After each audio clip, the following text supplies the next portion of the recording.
I got broads in Atlanta, just to throw me in the family. Credit cards and the scammers, hitting the licks in the band. Legacies. Assalamualaikum warahmatullahi wabarakatuh. Oke, kita berjumpa lagi di channel Wango. Hari ini kita akan membahas tentang cara bagaimana mudahnya untuk memahami penggunaan Microsoft Word bagi pemula. Jadi semoga video ini bermanfaat, dan untuk yang sudah pro ya gitu. Oke, langsung saja kita masuk ke aplikasinya. Saya di sini menggunakan Word 2016. Mungkin nggak terlalu berbeda sama versi-versi sebelumnya, tapi ya pastinya ada perbedaannya. Oke, langsung saja new dokumen.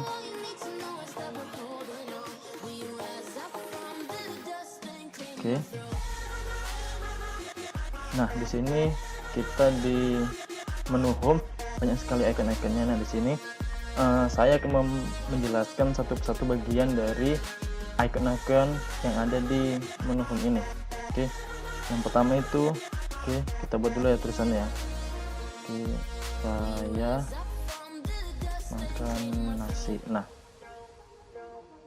di dalam Word pastinya kita akan menulis sebuah kalimat atau tulisan, karena Word ini berfungsi untuk membuat dokumen atau yang berbau dengan tulisan. Jadi kita perlu tulisan untuk membuat aplikasi ini menjadi nampak gunanya. Oke, lalu di sini ada menu cut. Oke, kita blok dulu.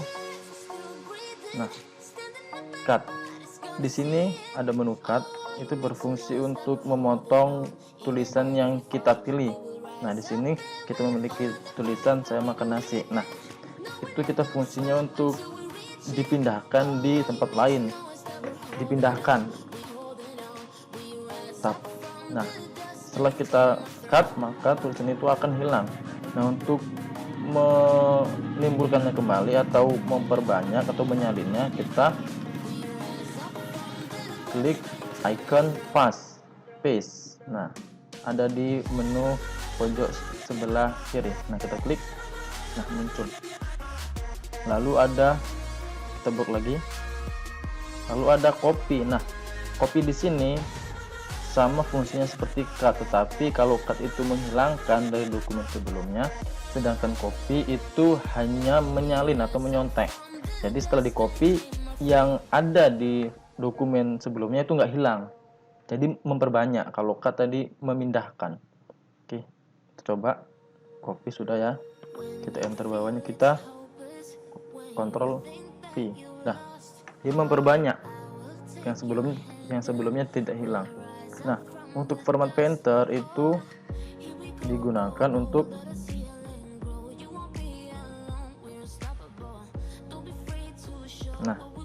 format painter itu digunakan untuk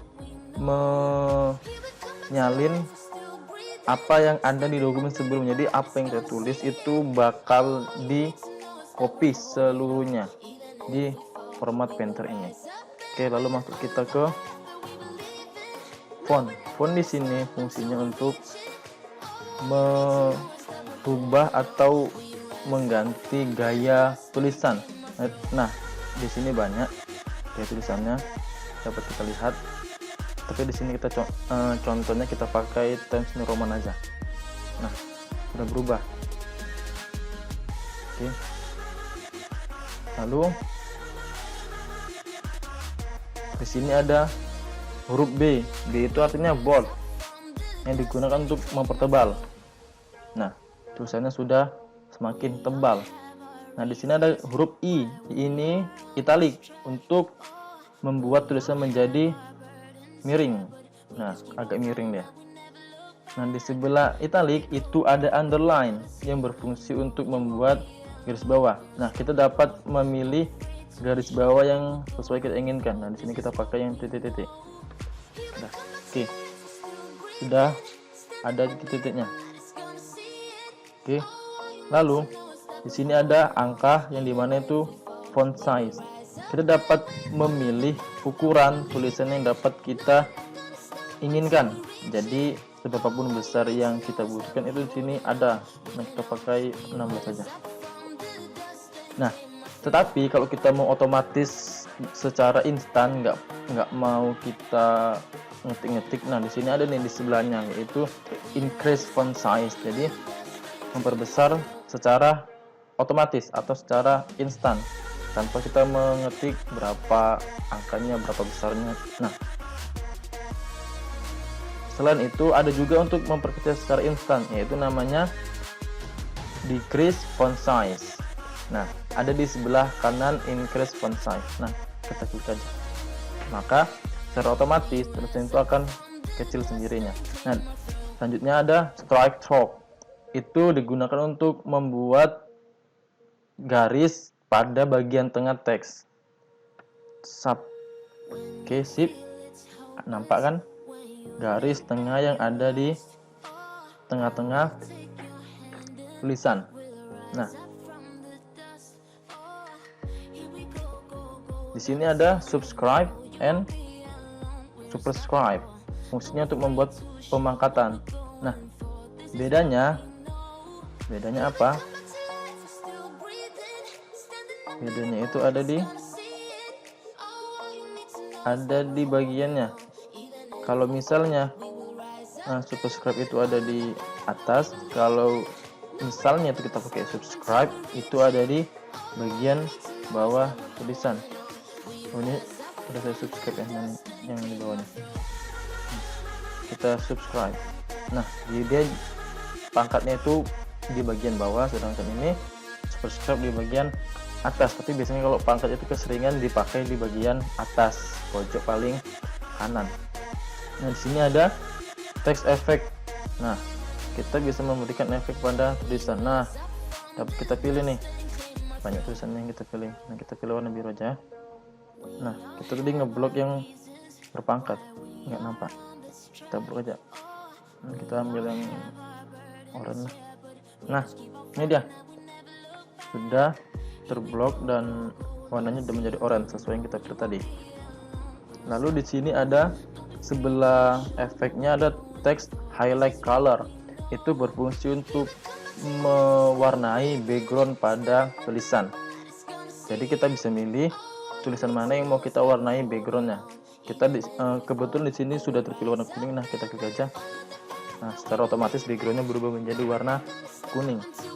Lalu ada change case. Ini untuk membuat mempermudah kita memperindah tulisan. Di sini sentence case itu untuk membuat awalan huruf menjadi huruf kapital.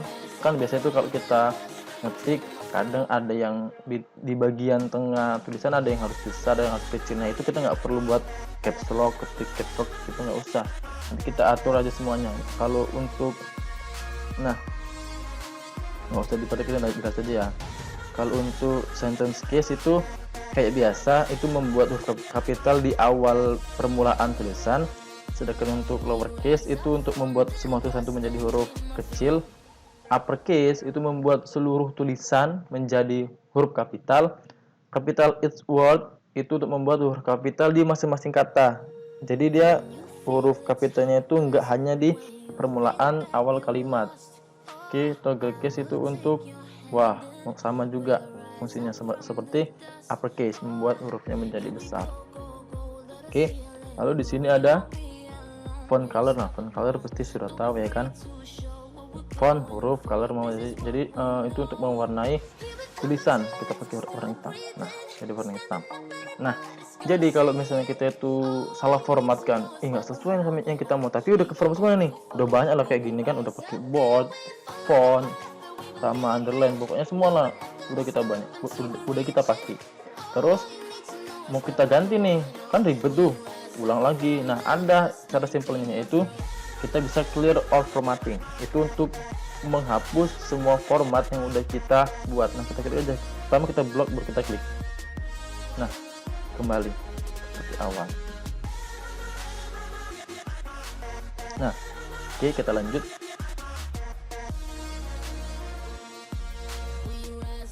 Di sini ada di grup paragraf itu ada align left, itu untuk membuat tulisan di letaknya bagian kiri, sedangkan center membuat tulisan menjadi tengah. Nah, sudah tengah. Line right buat tulisan menjadi di sebelah kanan. Justify itu untuk kata kiri dan data kanan. Nah, kita bisa milih. Wah, karena ini sedikit tulisannya jadi dia nggak bisa sesuai. Kalau misalnya dia paragrafnya penuh, maka bagian kiri dan bagian kanan itu dia sama-sama rata. Oke, kita lanjut. Oke, di sini ada bullet. Bullet ini untuk menambahkan bullet atau ya icon-icon lah, seperti panah lah, strip lah. Nah, kan sudah nampak tuh. Kita akan aja kursornya. Ini bullet, ini apa nih? Oval tapi tengahnya bolong. Ini peta. Ini tanda panah. Nah, kita klik. Nah, sudah menambah dia. Lalu di sebelahnya ada numbering, itu untuk membuat penomoran. Nah, biasanya itu untuk kayak seperti membuat proposal atau makalah. Nah, ini sangat dibutuhkan untuk membuat bagian-bagian yang itu lebih dari satu, jadi untuk mempermudah atau memperindah. Ada satu, ada huruf juga, ada huruf Romawi, kita pakai angka jaya. Oke. Nah, di sini ada multi-level list. Nah, di sini kita sama ya seperti numbering 16, tapi bedanya itu dia pakai level.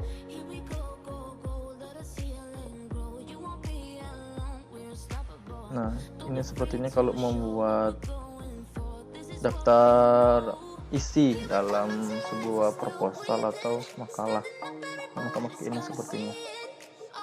Oke, kita lanjut. Oke, di sini ada line and paragraph spacing. Nah, ini untuk mengatur spasi antar kalimat.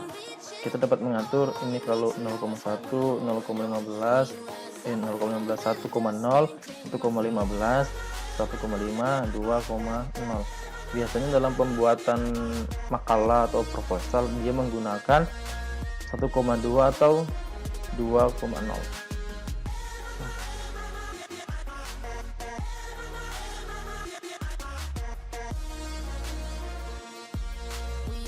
Oke, di sini ada border, itu membuat ini ya, apa namanya,